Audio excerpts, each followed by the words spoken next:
है और इस तरह से हम उसको प्रोसीड करेंगे और आज हम आई होप कि हम इसको खत्म करेंगे। अगर नहीं हो पाएगा तो कोई बात नहीं है, हम नेक्स्ट डे इसके न्यूमेरिकल्स करेंगे और आप लोग इसको ध्यान से पढ़ते रहिएगा। जब भी पढ़िएगा ध्यान से पढ़िएगा, क्योंकि अगर आज आप सीखेंगे तो कल कुछ बेहतर कर पाएंगे। हम अभी आपको बताएं कि गुरु पूर्णिमा के दिन बहुत सी कुछ चीजें सिखाई जाती हैं। हम भी कोशिश करते हैं कि आपको कुछ सिखाएं। सिर्फ मैथ या फिजिक्स के साथ, सिर्फ मैथ या फिजिक्स से ही हमारे जीवन नहीं चलने वाला। हम इन मैथ और फिजिक्स को अपने लाइफ में कैसे यूज करें वो भी जरूरी है। तो पहले तो हम लोग को रेगुलरिटी सबसे ज्यादा जरूरी है। अगर रेगुलरिटी नहीं है तो डेफिनेटली आप जो है अच्छा नहीं कर पाएंगे। तो आप हमेशा अपने आप को जो भी टाइम दीजिए इस चीज को रेगुलर दीजिए। एक कहानी है, हमने बहुत प्रीवियस में, चूंकि आज गुरु पूर्णिमा है तो आज कह भी लेते हैं अपने वर्ड। तो एक कहावत है, और कहावत क्या है, हमारे क्लास में था, क्लास हम जो 5 में थे, 4 या 5 में थे, तो दूसरा चैप्टर था, उसमें पूरी एक स्टोरी लिखी थी। बच्चा बहुत वीक था पढ़ने में, जिसको नहीं जाना चाहता था। फिर कुछ था तो हमें पापा हमारे जो है हमेशा जो है वो चैप्टर पढ़ने के लिए कहते हैं। मुझे समझ नहीं आता कि आखिर वही चैप्टर क्यों देते हैं पढ़ने के लिए। हिंदी का वो सेकंड चैप्टर था, हम भी पढ़ते थे, चलिए वही पढ़ना है तो आसानी है पढ़ लेते हैं। तो उसमें बीच में 2 लाइन लिखी थी, पूरी कहानी उसी बेचते हैं, पूरी कहानी पढ़ेंगे, बस इतना पढ़ेंगे। उसमें लिखा था, करत करत अभ्यास के जड़मत हुए सुजान, रस्सी आवत जात है सिल पर पड़त निशान। उसमें बीच में 2 लाइन लिखी थी, बाकी पूरे वो टेक्स्ट वो थे, गद्यांश था, उसमें 2 लाइन में गद्यांश के रूप में लिखा गया था। आई होप कि जो आप लोग सुन भी पढ़े होंगे।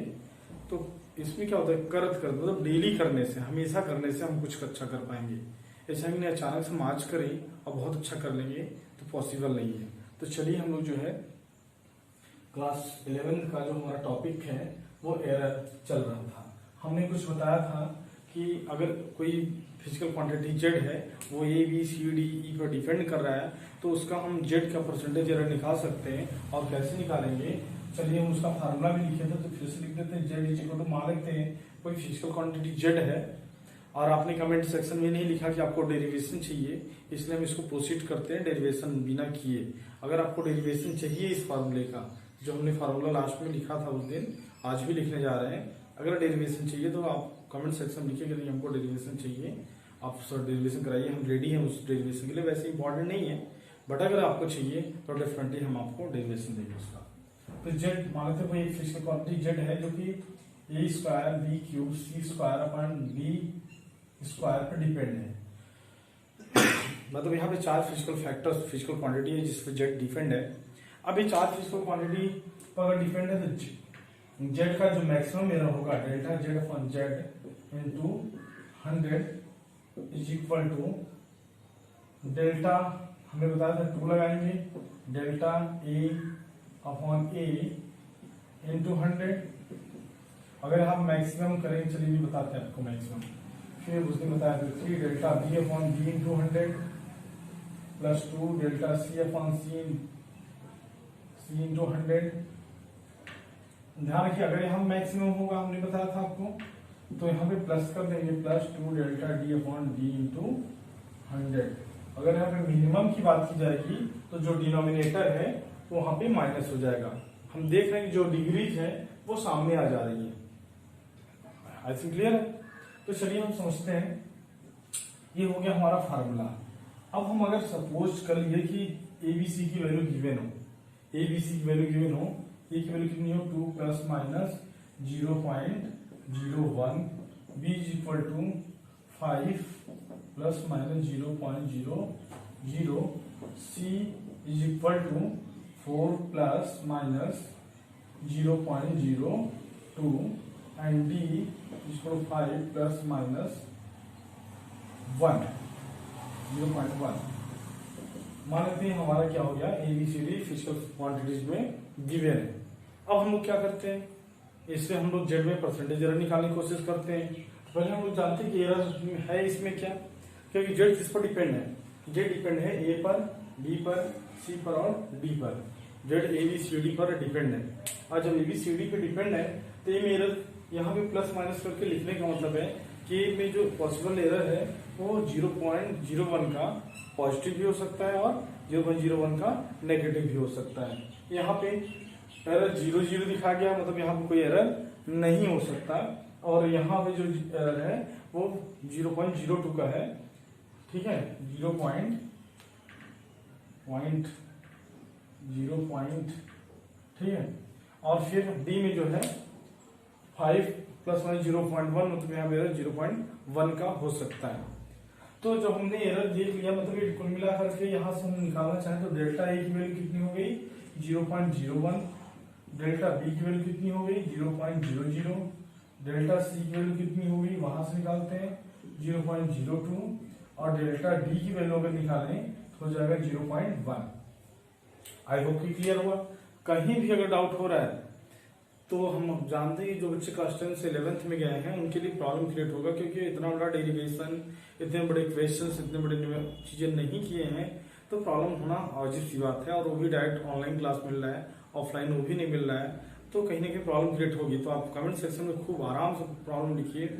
हम एक बार नहीं, इसको ऑनलाइन भी 2 बार बताएंगे, 3 बार बताएंगे, जब तक नहीं आ पाएगा भाई हम कोशिश करेंगे जितनी बार हमको पॉसिबल होगा। और आप भी क्या करिए, वीडियो को बार बार देखिए। बार बार देखने से क्या होगा, कहीं डाउट अगर होगा तो हो सकता है अगली बार वीडियो में सही हो जाए। आई होप कि आप लोग कर लेंगे, डेफिनेटली कर लेंगे। चलिए, तो हमारे पास ABCD एरर आ गया। अब हम क्या करेंगे, जेड हमको परसेंटेज निकालना है, find out the percentage error in Z. तो क्या करेंगे, जेड परसेंटेज एरर तो हो जाएगा delta Z upon Z into 100 is equal to formula. फिर हम लगा देंगे, और फार्मूला हम नहीं लिखते, हम डायरेक्ट जो है फार्मूले में वैल्यू पुट करते हैं। तो 2 इंटू डेल्टा ए 0.01 अपॉन ए की वैल्यू कितनी है बेटा 2 है। फिर प्लस माइनस, हम ध्यान रखिएगा मैक्सिमम की बात कर लेते हैं, तो यहाँ पे प्लस माइनस नहीं करते हैं, सिर्फ हम लोग प्लस करते हैं। फिर बी में एरर 0 अपॉन 5 इंटू 100 प्लस सी में एरर 0.02 अपॉन सी की वैल्यू कितनी यहाँ पे गिवन है 4 into 100 plus D 0.01 upon 5 into 100। I hope clear है। अब सॉरी, यहाँ पे 100 का मल्टीप्लाई करना हम भूल गए, तो इसको हम यहाँ पे 100 लिखते हैं, हर जगह लिखे यहाँ नहीं लिखे। तो यहाँ मल्टीप्लाई करेंगे तो हो जाएगा 100 में 0.01 multiply 1/2, 2 into 1/2 plus 0 into something 0 plus 2/4 plus 1/5। तो चलिए हम इसको सॉल्व करते हैं। 2 × 2 2 × 4 1/2 यहाँ कैंसिल करते हैं, यहाँ हो जाएगा 1 प्लस 1/2 प्लस 1/2 हम लोग डायरेक्टली लिखते हैं 0.5 प्लस 0.2। हमारा एरर हो जाएगा 1.7%। तो जेड में जो परसेंटेज एरर होगा 1.7% दिख रहा है, 1.7% जो एरर होगा वो जेड में होगा। हम बहुत आसान तरीके से इसको अब बना दिए हैं। आई होप कि आप लोग इसको पहले स्क्रीनशॉट ले लीजिए, उसके बाद इसको नोट भी कर लीजिएगा। और करने के बाद आप कोशिश करेंगे तो डेफिनेटली आएगा, आना श्योर है। तो चलिए हम अगला जो है एक क्वेश्चन सॉल्व करते हैं, और भी जो कि हमारे टॉपिक्स होगा, क्योंकि हम जेड जो है एक अननोन फिजिकल क्वांटिटी ऐसा लिए थे जो कि एबीसी पे डिपेंड कर रहा था। लेकिन ऐसा नहीं है ना कि हमेशा जो एक जेड होगा एबीसीडी पे ही डिपेंड करेगा, नहीं। हम एक ऐसी फिजिकल क्वांटिटी लेते हैं जो सच में एग्जिस्ट कर रहा हो, हमारे फार्मूले में आ रहा हो। तो हम आपका जो फार्मूला होगा T = 2 पाई रूट में L/G। ये आप बोलेंगे कहाँ से आ गया सर एक्चुअली ये आगे आपके ग्रेविटेशनल एक्सीलरेशन निकालने के लिए फार्मूला होगा। एक प्रैक्टिकल करेंगे हम लोग क्लास 11th में करेंगे। तो आज जो है हम लोग पहले उसको फार्मूला यूज करें। फार्मूला मतलब केवल हम परसेंटेज एरर निकालने के लिए यूज करेंगे, न कि किसी तरीके से सॉल्व करने के लिए। तो बस फार्मूला दिमाग में रखिए, बाकी फार्मूला में जो डेरिवेशन है ये ध्यान रखिए। फार्मूला आपको इस चैप्टर के लिए हमेशा दिया रहेगा, ऐसा नहीं कि आपको याद कैसे रहेगा सर फार्मूला हमको याद नहीं है, हमको पता नहीं कि कैसे करेंगे, ऐसा नहीं है। क्लास पहला चैप्टर जो पढ़ रहे हैं इसमें सभी फार्मूलों को आपको दिया रहेगा, आप सिर्फ और सिर्फ क्या करेंगे उसको सॉल्व करेंगे। तो ये फार्मूला होता है T stand for time period. थोड़ा सा डिस्कस कर लेते हैं कि हम एक पेंडुलम मतलब बॉब को किसी स्ट्रिंग से लटका करके छोड़ देंगे ऑसिलेट करने के लिए, तो उसका जो टाइम पीरियड होगा, टाइम पीरियड मीन्स जो time taken by complete one revolution is called time period. तो एक कंप्लीट रिवोल्यूशन निकालने में जो टाइम लगेगा उसको हम लोग यहाँ से क्या बोलेंगे, time period. It is represented by T is equal to formula derive किया गया है 2 पाई रूट में एल अपॉन जी। तो एल क्या है यहाँ पे, वही जो स्ट्रिंग की बात की है हमने, एक स्ट्रिंग से उसको जब हैंग करेंगे और रोटेट ऑसिलेट करने के लिए, तो इस स्ट्रिंग की जो लेंथ होगी वो क्या होगी, small L, T time period, G gravitational acceleration. तो यहाँ पर ग्रेविटेशनल एक्सीलरेशन निकालने के लिए ये फार्मूला बनाया गया है, स्क्वायरिंग बोथ साइड, तो T square is equal to 4 pi square L upon G, squaring करिए ना, स्क्वायरिंग बोथ साइड, क्लियर है, स्क्वायरिंग दोनों साइड स्क्वायर कर दिए। अब क्या करेंगे हम लोग, जी को यहाँ भेजते बाकी भी इधर भेजते, तो जी इज इक्वल टू हो जाएगा 4 pi square L upon T square. अब अगर हमको जी में एरर निकालना हो, ध्यान रखिए जो प्रैक्टिकल था वो जी में एरर निकालने के लिए ही था, जिसे जो फार्मूला बनाया गया है उसी प्रैक्टिकल के लिए बनाया गया है, जी की वैल्यू निकालने के लिए। मतलब हम लोग लेंथ ले लेंगे, टाइम पीरियड मेजर कर लेंगे और यहाँ पर डिवाइड कर लेंगे, जी की वैल्यू आएगी। तो जब हम प्रैक्टिकल करेंगे तो वो हमारा जो प्रैक्टिकल होगा वो किन फैक्टर्स पर डिपेंड करेगा, 4 पाई कांस्टेंट है, लेंथ ऑफ स्ट्रिंग, जब हम लेंथ मेजर करेंगे स्ट्रिंग की तो उसमें मेजर करने में कमी आ सकती है, गलती हो सकता है, रियल 4 सेंटीमीटर या सॉरी अगर 1 मीटर का हो या 70 सेंटीमीटर का हो तो हो सकता है कि कुछ उसकी लेंथ क्या हो इंक्रीमेंट हो जाए। कभी कभी क्या होता है कि अगर हमने लेंथ मेजर किया, चलो हाँ मेजर किया, अब उसको जो बॉब को लटकाते हैं तो उसका वजन बढ़ता है, जिस कारण से उसमें क्या स्ट्रेचेबल होने के कारण वो थोड़ा सा उसके लेंथ में इंक्रीमेंट होता है, लेंथ में इंक्रीमेंट होता है। तो वो जो लेंथ में इंक्रीमेंट होता है उसके कारण से एरर आता है। अब दूसरा हमने कहा कि जब हम लोग वॉच टाइमर लगाएंगे, टाइमर वहां पे लगाएंगे तो टाइमर हम लोग एग्जैक्ट टाइम पे देख नहीं पाएंगे, और वो क्या होगा, एग्जैक्ट टाइम पे देख नहीं पाएंगे, हम थोड़ा सा आगे बढ़ गया तब तक दबा दिए या थोड़ा सा हम पहले ही दबा दिए, इसलिए टाइम में भी एरर आएगा, ऑब्वियस सी बात है, टाइम में एरर आना पॉसिबल है। तो तुलना के एरर एल में भी हो सकता है और टी में भी हो सकता है।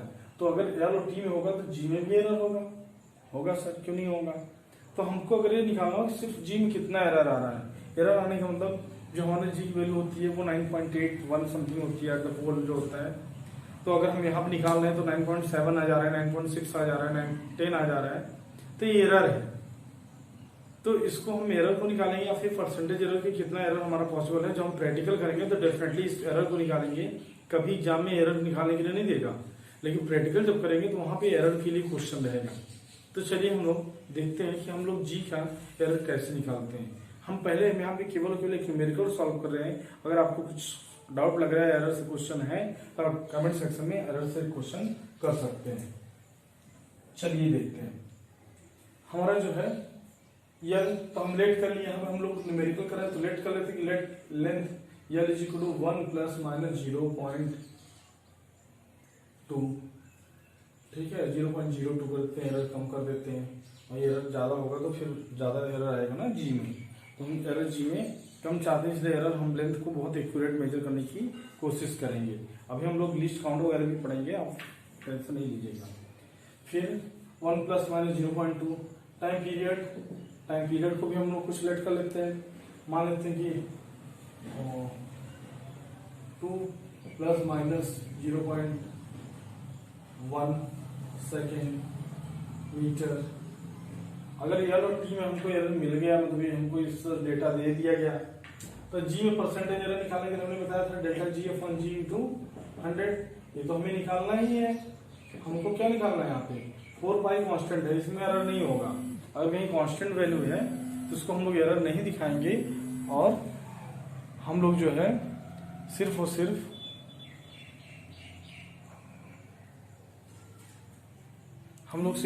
जो है एरर, हम लोग जो सिर्फ जो एरर है वो एल और टी में दिखाएंगे। तो चलिए हम लोग देखते हैं delta L upon L into 100 plus, क्योंकि एल पे कोई पावर नहीं था।